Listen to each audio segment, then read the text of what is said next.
Doctor, gracias por recibirnos. ¿Cómo No, está, Diego? ¿cómo están? Bien. Buenas noches. ¿Cómo Bien, están? Buenas un noches. placer. Muy bien. Doc, hemos visto mucha gente resfriada. Empezó la temporada. ¿Qué pasa? ¿Por qué? Empieza el frío y enseguida nos enfermamos. ¿Hay forma de evitarlo? ¿Se puede prevenir? Bueno, hay cosas para prevenirlo, pero de todas maneras es un poco el ciclo de la naturaleza. Cuando empieza el frío y esos cambios desafían nuestra inmunidad, es más fácil que cuando nos contagiamos algún germen, una bacteria, un virus, tengamos síntomas. Eso es cíclico y es muy predominante en los inviernos, porque las condiciones ambientales favorecen que tengamos esta situación. De todas maneras es modificable por el ambiente también. Nos pasó durante la pandemia que salvo COVID no había ningún virus respiratorio y eso demuestra que en realidad no es que están por el frío, porque en el 2020 hizo frío como todos los inviernos, sin embargo no teníamos de quién contagiarnos. Entonces a veces uno echa culpa exclusivamente a la temperatura y en realidad está conviviendo con alguien que lo va a contagiar y se va a enfermar igual por más que no salga o que tenga mucha calefacción o que esté muy abrigado. Entonces, las medidas para prevenirlo son un poco lo que conocemos de la pandemia: lavarse bien las manos, evitar que nuestras secreciones salgan despedidas cuando tosemos o estornudamos, ponernos el codo, no ponernos las manos. Si hay alguien muy sintomático, a veces está bueno usar un barbijo. Justo ayer con un recién nacido había una familia muy grande y yo les dije, ¿ustedes se acuerdan cuando estábamos en la pandemia?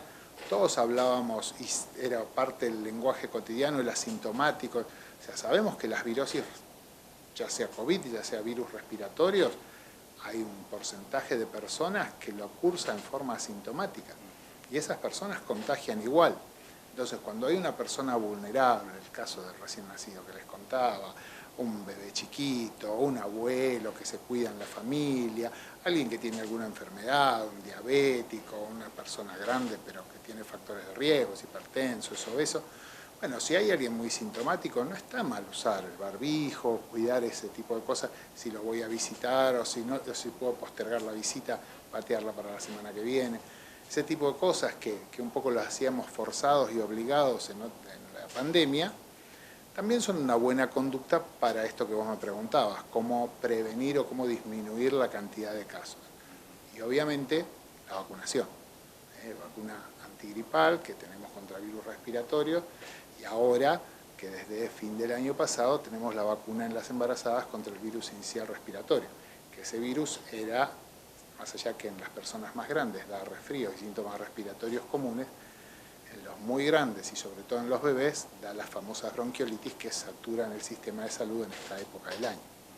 Estos virus circulan durante todo el año, pero en invierno nuestro sistema inmunológico está menos protegido y por eso baja la temperatura y nos enfermamos. A veces, como ocupaba tanto en las noticias, traer un poco lo de la pandemia, aunque sea un mal recuerdo, sí, explica un poco las cosas. Para que un virus circule en la población tiene que haber susceptibles. Entonces, si yo no me enfermo porque no soy susceptible, porque me vacuné o porque ya tuve la enfermedad, no me enfermo, no voy a contagiar a nadie. Mientras que si yo me enfermo, tenga más síntomas o menos síntomas, voy a seguir contagiando a mi vecino. Y así es como se distribuye el virus en la comunidad. Hay muchos susceptibles, hay virus que son más fáciles de contagiar, sarampión, el COVID, ¿se acuerdan que hablábamos del R que tenía el virus? Bueno, eso es la contagiosidad que tienen. Y hay virus que se contagian un poco más difícil, son más difíciles de pasar a otra persona. Pero de todas maneras, para que se distribuya entre la gente, lo que es necesario es que haya personas que se van a enfermar, susceptibles. Por eso está bueno vacunarse, por eso está bueno que si hay alguien vulnerable, lo protejamos. Doctor, y... No te contesté lo del invierno, me parece. Sí. Bueno, no, en realidad lo que pasa es que nuestras defensas ante esta situación de cambios bruscos de temperatura son un desafío para nuestra vía aérea y para nuestras defensas. Tenemos inmunidad innata, local, que las famosas amígdalas, vieron que se dice no le saquen las amígdalas porque son defensas. Todo ese sistema nos protege de la invasión. Pero si yo justo estoy respirando aire que no está en condiciones ideales para mi cuerpo y mi organismo tiene que adaptarse a eso, esas defensas se distraen un poco en esa situación y soy más susceptible a enfermarme si no tengo muchos anticuerpos para defenderme. Si tengo muchos anticuerpos, es más fácil que no me enferme. ¿Y cómo mejoramos los anticuerpos, Doc, más allá de la vacuna, ¿no? Porque hay un grupo poblacional que la vacuna no la recibe gratuitamente, tiene que comprarla en la farmacia. Claro. De todas maneras, bueno, hablando de la vacuna antigripal, lo que se vio es que la vacuna el virus de la gripe en particular muta. Todos los años va mutando. Entonces, es muy fácil que un porcentaje de la población medio estable siga siendo susceptible, porque yo hago anticuerpos contra la mutación del año pasado, que me la pesqué, pero no me sirven contra la mutación de este año, que es distinta. Y entonces, si me pesco la gripe este año, me voy a enfermar. ¿Por qué se vacunan los extremos de la vida y las personas que tienen enfermedades que las ponen en un riesgo más alto? Justamente por el riesgo de tener una enfermedad más grave, una gripe en este caso más grave. Las vacunas son una manera de aumentar nuestras defensas, tener una dieta saludable, hacer ejercicio, es una manera de que nuestras defensas funcionen mejor, la dieta adecuada, es una manera de que no les falten todas las herramientas para fabricar los anticuerpos y para actuar de la manera que corresponde. Después, la inmunidad específica, es decir, ¿por qué yo no me voy a agarrar de nuevo el virus de influenza de este año, aunque después, el mes que viene, un compañero de trabajo me lo quiera contagiar? Es porque yo fabrico anticuerpos específicos. Y la única manera de eso es o me vacuné o tuve la enfermedad. Doctor, ¿y hay alguna manera de identificar la patología que estamos cursando? Porque hace 20 años, o menos incluso, era gripe. Ahora los síntomas son muy parecidos, puede ser COVID-19 también. ¿Qué hacemos? ¿Cómo nos manejamos con ese tema? Sí, a ver, hoy se habla para incluso la clasificación epidemiológica, uno lo puede ver hasta en internet, y en realidad lo que se habla es de enfermedad tipo influenza. Cuando uno denuncia la ETI, una enfermedad tipo influenza. Una enfermedad que cursa con fiebre, con malestar, con dificultad respiratoria probablemente, con mucha secreción arriba o en los bronquios, con tos. Esa es una enfermedad tipo influenza. ¿Puede ser COVID? Sí. ¿Puede ser virus de influenza? Sí. Hay diferencias porque algunos virus cursan con otros síntomas, hay virus que dan síntomas respiratorios y síntomas digestivos, entonces yo pienso tal vez más en un adenovirus o en un enterovirus. Algunos provocan fiebre, otros no. Algunos dan más fiebre y más malestar general, otros se concentran mucho en la vía aérea, unos se concentran, por ejemplo, más en la vía aérea alta y son rinovirus y es un virus del resfrío común, pero si soy asmático es muy fácil que ese virus, que para el vecino es intrascendente porque solo me dio síntomas en la nariz, a mí me da una crisis asmática. Otros virus pueden concentrarse y predominantemente dan laringitis y todos andan roncos así, como los virus para influenza, que son unos primos del virus de la gripe. O sea, hay veces que el síntoma nos puede orientar, pero la verdad es que son todos grandes simuladores. Y uno tiene que actuar, por eso uno tiene que actuar como si fuera un virus que voy a contagiar y si el otro tiene hándicap, tiene alguna posibilidad de tener una complicación y tal vez mejor trato de no contagiarlo. Por eso todas las medidas que decíamos. Yo a veces digo, es un mal recuerdo lo de la pandemia, pero sí está bueno rescatar algunas cosas. Esos hábitos que teníamos, bueno, a ver si estamos enfermos, ese día tomamos un mate cada uno, no pasa nada. Dentro de 10 días, la semana que viene, tenemos el mismo mate todos. Tenemos que usar barbijo, postergar la visita, postergar la reunión, lo hacemos después, el abuelo se puede enfermar, bueno, nos juntamos para el asado la semana que viene. Hay un bebé chiquito, bueno, postergamos la visita, aunque le tengamos que llevar el regalo porque nació esta semana. Y lavarnos las manos frecuentemente con agua y jabón. Lavarnos las manos, tener el alcohol como lo teníamos ahí en todos lados. Bueno, si hay una persona vulnerable, el recién nacido, tenemos 10 de estos, cada vez, porque también nosotros como cuidadores o como hermanitos, Uno se toca la nariz, se suenan los mocos, por más que tire el pañuelo, después a los 10 minutos uno se olvidó de que se tocó la nariz y va y atiende a la persona que puede tener un riesgo mayor. Entonces está bueno acostumbrarse a lavarse las manos con agua y jabón, cantando el feliz cumpleaños como hacíamos, o por lo menos, si no estamos lejos o el agua está muy fría, eso por lo menos tener el alcohol y lavarnos las manos. ¿Cómo es el tratamiento? Porque había un colega suyo hace muchos años que decía con remedio dura una semana, sin remedio 7 días. Sí. ¿Te acordás de eso? Doctor ¿no? Borocotó, sí. Ahí está, bueno. Sí. Entonces, como no hay tratamiento todavía, hay que dejar que el tiempo cure la enfermedad. Hay antivirales, por ejemplo, para el virus de la gripe, pero la mayoría sí, es solo tratamiento sintomático y de sostén, llamamos, o sea, tratar los síntomas y si estos síntomas provocan alguna alteración en el medio interno o metabólica, tratar de resolverla hasta que la inmunidad resuelva la infección. Podemos usar algún antiviral, ya les digo, en el virus de la gripe. Se probaron con el COVID, se acuerdan que se usaron hubo muchos protocolos y en realidad ninguno ha demostrado una gran eficiencia. Pero bueno, en los casos extremos sí se prueban todos, pero en el todos los días, en el que uno tiene en la casa, en general el tratamiento es 7 días o una semana.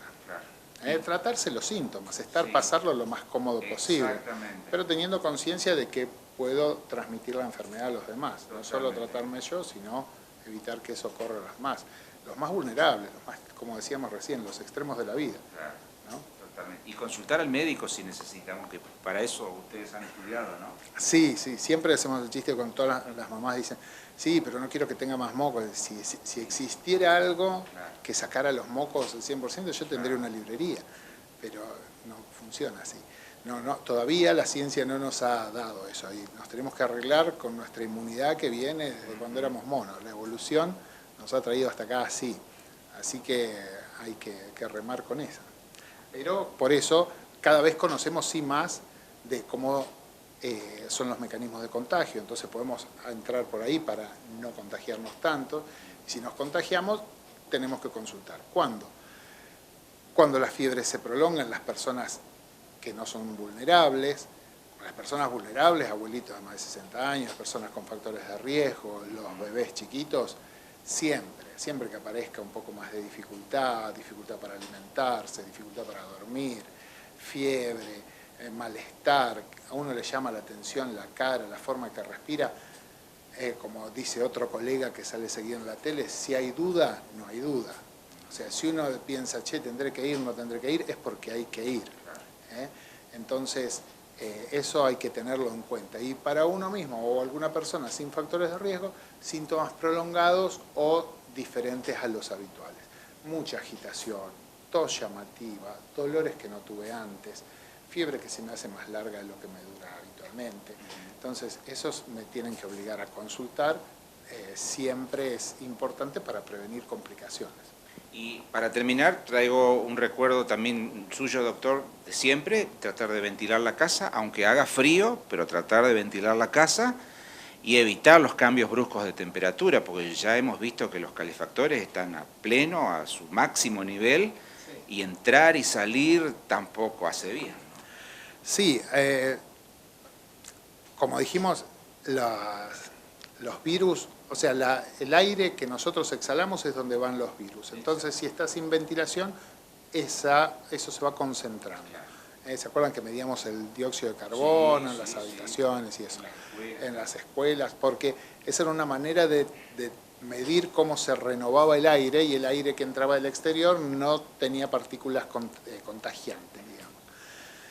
Es cierto que, pero es un poco lo que hablábamos antes, ¿y por qué pasa esto en el invierno? Porque cambiar bruscamente de la temperatura del aire que uno respira, hay algunos estudios que hablan incluso lo cuantifican, 12, 13 grados de diferencia para arriba, obligan a mi vía aérea a hacer cambios adaptativos, cambios fisiológicos, que son los que a veces distraen un poco a mi inmunidad o la afectan o la inhiben, y entonces en esas condiciones, si yo en ese momento que estoy tratando de adaptarme a esto, tengo contacto con un virus, va a pasar que es más fácil que me enferme. lo mismo que dije hace un ratito. En el 2020 los chicos hacían Zoom y salían en pijamas en invierno y daban vuelta para afuera de la casa y entraban. Afuera hacía igual 5 grados y adentro hacía 28. ¿Y tenían resfríos? No tenían, porque si bien sus defensas, su fisiología trataba de adaptarse a ese cambio y era un desafío, y adentro pasaban un montón de cosas que uno ni percibe, uno no se da cuenta de todos los cambios que va haciendo para enfrentarse a estos desafíos del ambiente, que también son tal vez la humedad, tal vez el ejercicio, polutantes ambientales, todas esas cosas me obligan a hacer cambios que yo no me doy cuenta, pero están pasando dentro mío. Bueno, pero eso pasaba, pero yo necesitaba otro factor, que era que entrara un virus en contacto conmigo. Y eso en la pandemia no lo tuvimos. Y entonces la gente se enfermaba mucho menos. Y las curvas son apasionantes. Yo un día se las voy a mandar. Porque hoy estaba revisando un poco las curvas del sincicial respiratorio. Y es muy, muy llamativo, muy impresionante cómo este año la curva de sincicial está bajando mucho. ¿Por qué? Porque se va a contagiar mucho menos, o sea, va a haber mucho menos circulando.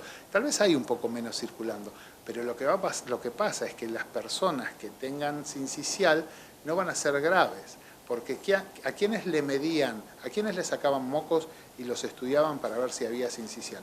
A los bebés que tenían bronquiolitis.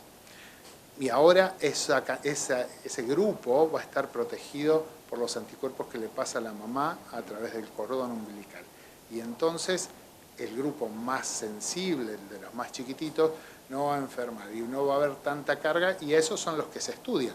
Entonces, el resto tal vez, uno de 4 o 5 tiene un sincicial, pero nadie le va a sacar mocos a un chico que está jugando a la pelota y limpiándose con la manga los mocos.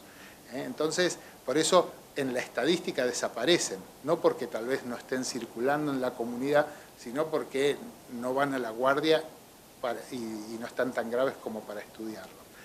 Pero la curva de las virosis es muy, muy impresionante lo que pasó 2020 y mitad de 2021. Es plana, plana. Yo se los voy a mostrar, es un dibujo. Se los voy a mandar si quieren acoplarlo a la nota, te lo mando ahora. Es muy clarito. Y entonces, dice, claro, hubo frío, pero no hubo virus. ¿Por qué? Porque no hubo contagio, no hubo posibilidad de contagiarme. Virus capaz que estaban dando vuelta por ahí, pero yo no me los podía contagiar.